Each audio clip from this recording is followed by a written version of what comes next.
શહેરની અંદર પોતાનું સ્વમાન જે છે નેવે મૂકી ચૂક્યા છે। તો આવા સમયની અંદર વડોદરાની અંદર બેઠેલા મેયર પનોતી શું મહાપનોતી છે કે જેને લીધે આજે વડોદરા સહન કરે છે। અને જો પનોતી ન હોય તો લોકોના કામ કરો, લોકોના સમસ્યાઓનું સમાધાન દો। તમે આજે કરોડો રૂપિયાના ભ્રષ્ટાચાર કરીને બેસો અને પનોતી કહીએ તો તમને ખોટું માઠું લાગી જાય છે। સત્તામાં બેઠેલા લોકોએ તમામ પ્રકારની સહનશક્તિઓ રાખવી પડશે, જનતાને જવાબ આપવો પડશે।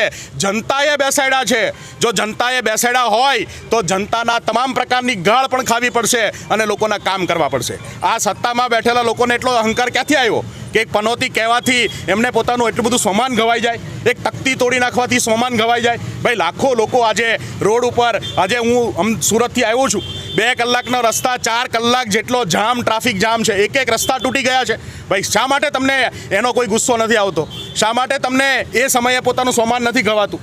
જે જવાબદારી જનતાએ સોંપી છે એમાં નિષ્ફળ ગયેલા લોકો આજે બહાનાઓ બતાવી રહ્યા છે।